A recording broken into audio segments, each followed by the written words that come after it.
que essa informática, esses supercomputadores ajudaram muito, né? Muito. Nas comparações, na evolução do estudo, né? Muito. E eu, assim, por exemplo, quando era mais novo, tu tinha que ter o ginásio. Aí depois tinha que ter o científico e depois tinha que ter a faculdade. Hoje, quem não tem mestrado está fora, né? Hoje, só para te ter uma ideia, eu gosto muito do termo em inglês, que é o lifelong learning, que é um estudo para sempre. Né? Vamos dizer assim, uma tradução mais simples assim. Pessoas que têm o terceiro grau, elas têm mais de 200% de ganhos de salário do que uma pessoa que não tem o terceiro grau. Uma pessoa que tem o terceiro grau, ela tem mais de 90% de chance de conseguir emprego do que uma pessoa que não tem o terceiro grau. Uma pessoa que sabe falar outras línguas tem outras chances de emprego. Então, tudo isso é muito bom para o cérebro, o conhecimento. Eu até tinha comentado contigo, quanto o cérebro, quanto a gente mais usa, menos se perde. Então, nós temos que investir em educação e conhecimento. E para nós também. Entende? Isso, a gente tem que trabalhar... se eu disser assim, o que é uma higiene mental hoje para o cérebro? Assim, de uma forma bem simples. Dormir relativamente bem, trabalhar relativamente bem e um lazer. Isso se chama a higiene mental. Todo médico tem que preconizar para os seus pacientes isso. Buscar a qualidade de vida. Do ponto de vista clínico, uma comida saudável, que é o que mantém a pessoa por muitos anos. Por exemplo, comer ômega 3. Ômega 3 é muito bom, tem na sardinha, tem no atum, tem no salmão.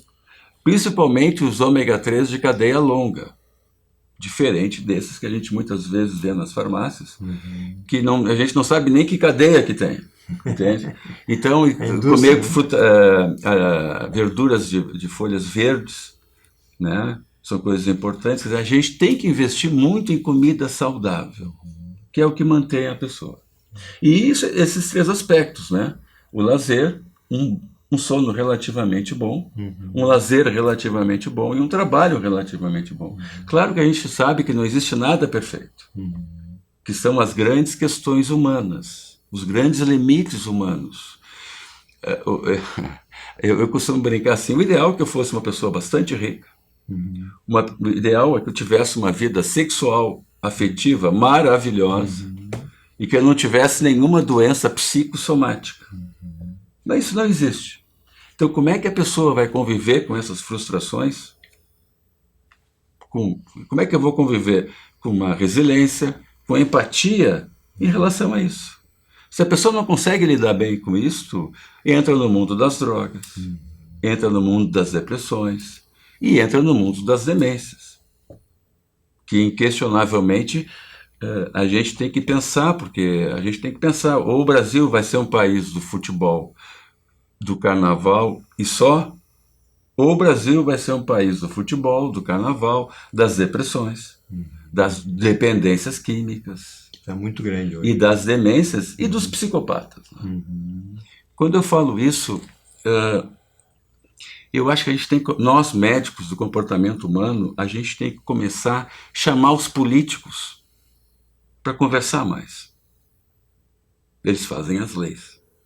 A gente tem que chamar os juízes mais. Porque às vezes eles têm um poder muito grande, né? A interpretação às vezes difere da nossa. Tem que chamar os advogados mais. Pessoas que fazem leis, pessoas que regem como nós, como eu também preciso deles. E não existe isso. Tem uma corrente hoje na Europa dos psiquiatras e psicólogos que querem fazer congressos hoje psiquiátricos ou psicólogos, ou os dois juntos, junto com os políticos, junto com o pessoal da área jurídica. Porque é uma coisa desagregada. Eu vejo que o político fala, muitas vezes, não é o que eu penso de comportamento humano. Juízes, idem. Que a gente fica muitas vezes, entende? Não é assim, mas a gente tem que se submeter. Mas a gente sabe que não é assim. Sim. Advogados também. Como eles devem pensar isso de nós?